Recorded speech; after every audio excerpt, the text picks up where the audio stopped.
Hi kids! Welcome back to Fort Carson Kids Time. I'm Chaplain Jonathan Court, and this is my wife, Alyssa. I am so excited about our lesson today. We are going to be learning how God looks at people and how we should see others around us. Would you join us as we sing, "My God is so big"?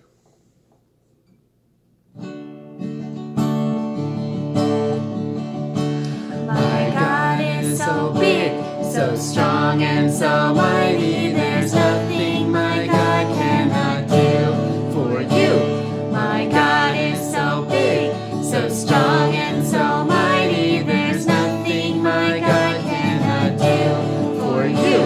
The mountains are His, the valleys are His, the stars are His handiwork too. My God is so big, so strong and so mighty, there's nothing my God cannot do for you. One more time. My God is so big, so strong and so mighty, there's nothing my God cannot do for you.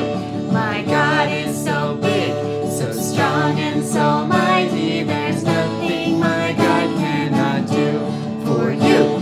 The mountains are His, the rivers are His, the stars are His handiwork too.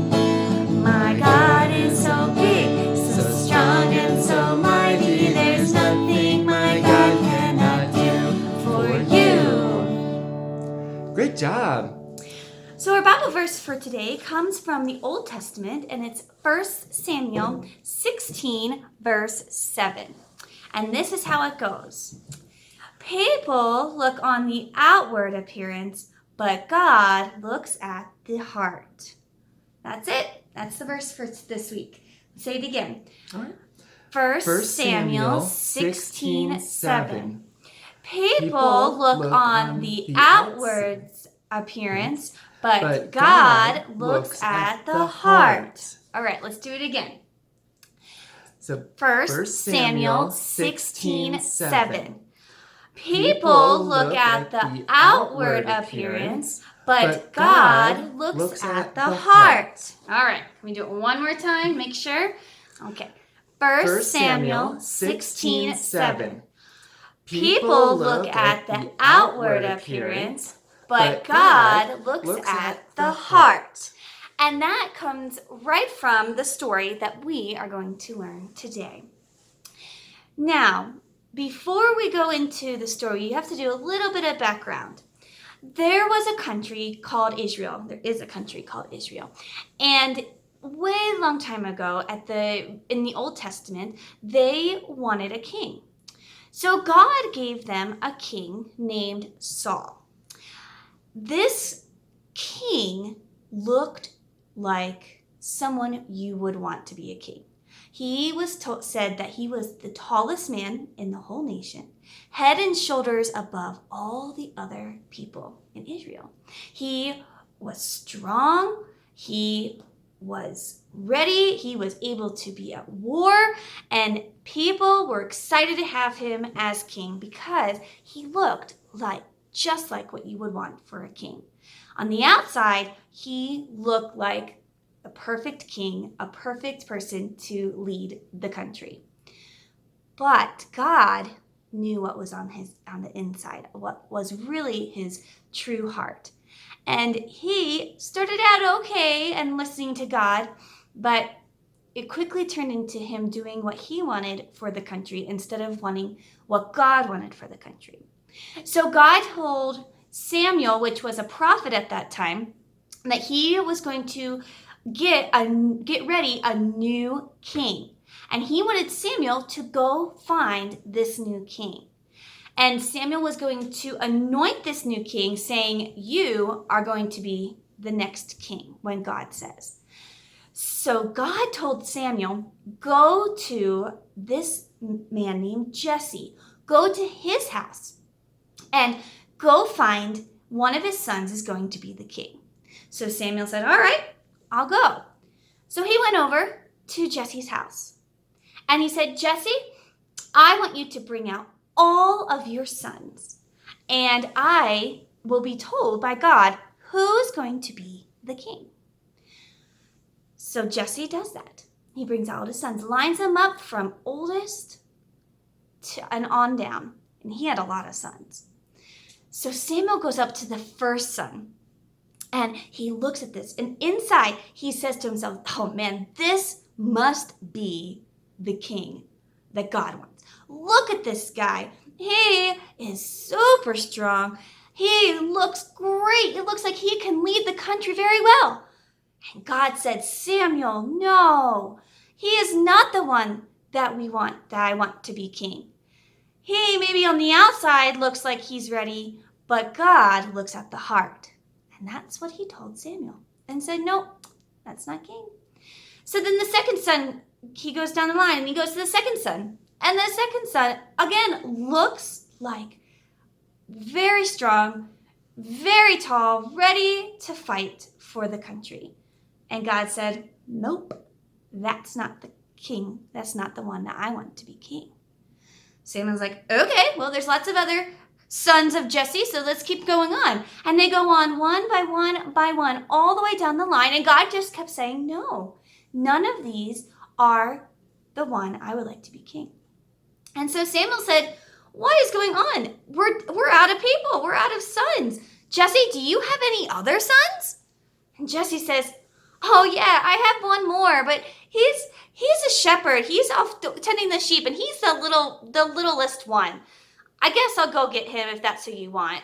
So Samuel said, yeah, go get him. And so he brings him in, and yeah, he was pretty handsome, but he was definitely the youngest, and he probably wasn't as strong as his older brothers. And God says, that's the one. That's the one who I want to have to be king. And Samuel says, really, God? And God says again, you people look on the outward, but I look at the heart. And this David, this smallest son, is the one who's going to follow me with his heart.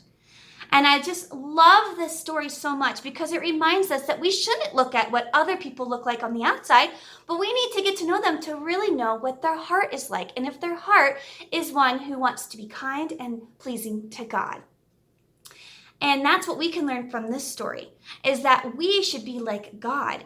We shouldn't look at what the outward is, but we should look and see what somebody's heart is really like. Thank you so much, Alyssa. We are going to move on to reading the story here from the Bible now. Let's see here. God told Samuel that Saul would no longer be king.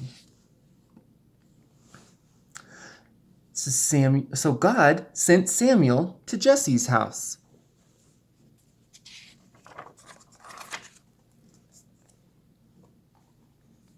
Samuel said, Jesse, I want to meet all of your sons. Not one of Jesse's sons there was to be king. So Samuel asked, do you have any other sons? Well, my youngest son, David, takes care of the sheep. He's out in the field. Go get him. So Samuel said, he will be king. The olive oil shows that the Lord has chosen you, David, to be king.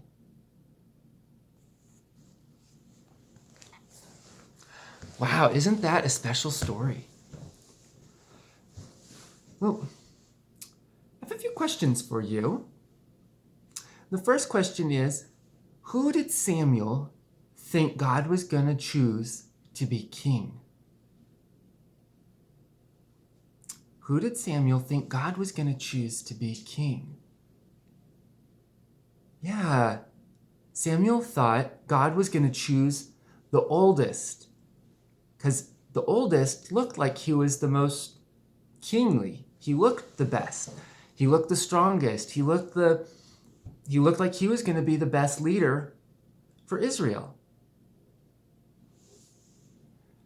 Who did God end up choosing to be king? Who did God end up choosing to be king? Yeah, like we talked about, it wasn't the oldest. It wasn't the one that looked like the king. It was the youngest. God told Samuel to choose David. He didn't look like a king so much that the father didn't even bring him home out of the fields so that Samuel could even look at him and consider him to be king. People there didn't think he was going to be a good king just by looking at him on the outside. So the last question is, how can you look at others like God does? How can you look at other people like God looks at them? It's a little tricky, but we can look at other people by looking at their heart, looking at their inside, not just on the outside, whether someone looks like they are nice or want to talk, but looking on the inside. Because it's God sees what's on the inside. God saw the hearts of all the sons of Jesse and knew that David's heart was one that was where God wanted it to be. It was one that liked God and loved God. So that's how God looks at other people, is he looks on the inside. God cares about what's inside me. God cares about what's inside of you. And that's what we need to care about, what's on the inside of the people around us, not just what's on the outside. So we're going to do an activity, and you're going to need a piece of paper, a pen or a marker, and some scissors. We're going to be I'm going to show you what it looks like at the end. We're going to be making some God glasses. And it's reminding us that when we see others, it doesn't matter what they look like on the outside, but it matters to know how they are inside, how they act, and how they love God. And so this will give us a good reminder of that, and we can put on our God glasses to remind us to look at what people really are, not what they look like on the outside. So what you're going to do is you are going to take your piece of paper and you're going to fold it in half this way. And then you're going to draw half of your glasses. You're going to start on the side that's not open, the side that's folded. You're going to make a little nose piece, straight line and straight line. And then you're going to make a rainbow at the top and then a smiley face at the bottom, but don't connect them. Then this is a little tricky part. You're going to make like a sideways L or sideways J. Oops, like this. Down and around to connect it. And then draw your heart in the middle to remind us to look at somebody and how they are on the inside, not on the outside. Then you're going to cut it out.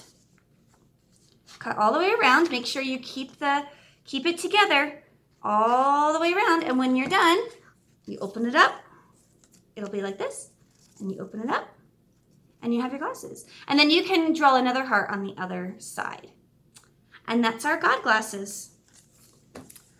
Well, thank you so much, children, for joining us for this episode of Fort Carson Kids Time. We hope you enjoyed it, and we hope you join us back next week. We'll be doing another Bible lesson. Bye.